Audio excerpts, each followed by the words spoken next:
नमस्कार दोस्तों, आज अपन इस वीडियो में बात करने वाले हैं प्री मोल्ट एंड टेबलेट्स के बारे में। दोस्तों, ये जो प्री मोल्ट एंड टेबलेट्स होती है, इसमें एक एक्टिव इंग्रेडिएंट प्रेजेंट होता है जिसको बोलते हैं नॉर्थएस्ट्रोन। और ये जो नॉर्थएस्ट्रोन होता है, ये एक प्रकार से नॉर्मल नेचुरली फीमेल्स में एक हार्मोन प्रेजेंट होता है जिसको बोलते हैं प्रोजेस्टेरोन। और ये जो नॉर्थएस्ट्रोन होता है, ये प्रोजेस्टेरोन की तरह ही वर्क करता है फीमेल्स बॉडी में। दोस्तों, ये जो नॉर्थएस्ट्रोन क्या करता है कि जो वॉम्ब होता है, यूट्रस होता है, गर्भाशय होता है, उसकी जो इनर लाइनिंग्स वगैरह होती है उसको साफ करने का काम करता है। दूसरा, जो इरेगुलर पीरियड्स जिसके चल रहे हैं उनको रेगुलर करने का काम करता है। अगर मेंस्ट्रुअल पेन हो रहा है, किसी के हैवी मेंस्ट्रुअल पेन हो रहा है, तो उसको ठीक करने का काम करता है। और अगर किसी के हैवी पीरियड्स आ रहे हैं, ज़्यादा ब्लीडिंग हो रही है, तो उसको ठीक करने का काम करता है। और इसके अलावा एक डिजीज कंडीशन होती है एंडोमेट्रियोसिस। तो ये जो एंडोमेट्रियोसिस डिजीज में क्या होता है, जो वॉम्ब होता है, यूट्रस होता है, उसके इनर लाइनिंग होती है एंडोमेट्रियम जिसका नाम होता है, तो उसकी ओवर ग्रोथ होने लग जाती है। तो उस कंडीशन को एंडोमेट्रियोसिस बोला जाता है। तो इस एंडोमेट्रियोसिस को ठीक करने के लिए भी ये नॉर्थएस्ट्रोन हार्मोन काम में लिया जाता है।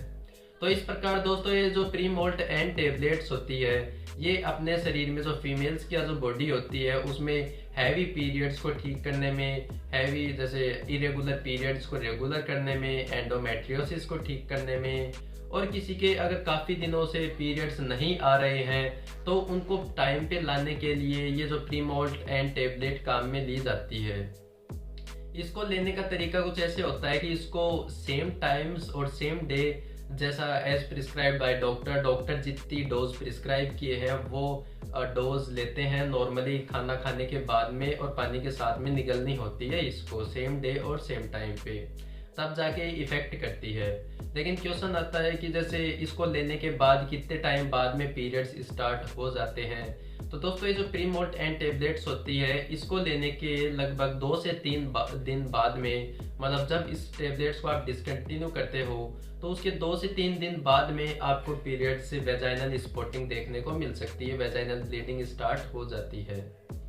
दोस्तों, कभी कभार कुछ फीमेल्स में इसके दुष्प्रभाव, इसके साइड इफेक्ट्स देखने को मिल सकते हैं। जैसे इसके साइड इफेक्ट्स में पेशेंट को हेडेक, सर में दर्द हो सकता है, नोजिया, जी मचलाना, उल्टी आना, ये सिम्टम्स देखने को मिल सकते हैं। एब्डोमिनल क्रैम्प्स, मतलब पेट में बांटा, दर्द आना, ये देखने को मिल सकता है।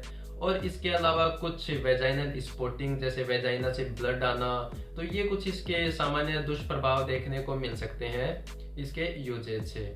लेकिन दोस्तों, एक चीज का ध्यान रखें कि इसके यूज से हेयर लॉस भी हो सकता है। हेयर लॉस मतलब बालों का झड़ना या बालों का उड़ना, ये भी साइड इफेक्ट्स देखने को मिल सकता है। और ब्रेस्ट में, जो ब्रेस्ट होती है फीमेल्स की, उसमें टेंडरनेस, मतलब हाथ लगाने से पहले ही डर लगता कि दर्द होगा, या फिर बहुत ज्यादा पेन होना, प्रिकिंग सेंसेशंस होना, ये कुछ इसके दुष्प्रभाव, साइड इफेक्ट्स देखने को मिल सकते हैं। दोस्तों, कुछ फीमेल्स होती है जिनको ये जो प्री मोल्ट एंड टेबलेट होती है वो एकदम अवॉइड करनी चाहिए, यूज में बिल्कुल नहीं लेनी चाहिए। तो वो, अगर कोई फीमेल्स प्रेगनेंसी अचीव करना चाहती है, प्रेग्नेंट होना चाहती है, तो वो गलती से भी प्री मोल्ट एंड टेबलेट को यूज में ना ले।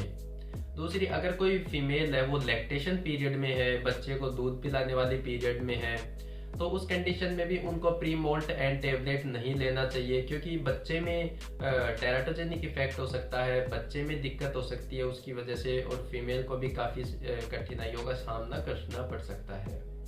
दूसरा, अगर कोई फीमेल्स के बीपी हाई की प्रॉब्लम है, हाइपरटेंशन की शिकायत है, तो उनको भी ये जो प्री मोल्ट एंड टेबलेट होती है वो जितनी ज़्यादा हो सके उतनी अवॉइड करनी चाहिए। और अगर डॉक्टर कोई कंडीशन में प्रिस्क्राइब कर भी दे तो बहुत ज़्यादा सावधानियों से, बहुत ज़्यादा प्रिकॉशंस के साथ में इसको यूज़ में लेनी चाहिए। दोस्तों, कुछ पेशेंट्स में ऐसा देखा जाता है कि वो प्री मोल्ट एंड टेबलेट काम में लेते हैं और लेते ही उनकी पूरी बॉडी रेडनेस हो जाती है, आंखों से पानी आना, नाक से पानी बहना, बार बार छींक आना, सांस लेने में प्रॉब्लम होना, तो ये कुछ सिम्टम्स देखे जाते हैं। तो हो सकता है उनको प्री मोल्ट एंड टेबलेट से हाइपर सेंसिटिविटी रिएक्शंस हो, एनाफाइलेटिक रिएक्शंस हो, तो उस कंडीशन में वो तुरंत इस दवा को वहीं पे होल्ड कर दें, आगे कंटिन्यू ना रखें और अपने जो कंसल्टेंट डॉक्टर है उनसे जाके कंसल्ट जरूर करें। अगर आप ऐसा नहीं करते हैं और दवा को कंटिन्यू रखते हैं तो हो सकता है इसकी वजह से आपकी बॉडी में सीरियस साइड इफेक्ट्स या फिर सीरियस क्रिटिकल इफेक्ट्स देखने को मिल सकते हैं, जिसकी वजह से आपकी जान भी जा सकती है। दोस्तों वीडियो थोड़ी भी इंफॉर्मेटिव लगी हो, थोड़ी भी नॉलेजेबल लगी हो तो वीडियो को लाइक एंड कमेंट जरूर कर दें। चैनल को सब्सक्राइब करना ना भूलें। Thank you.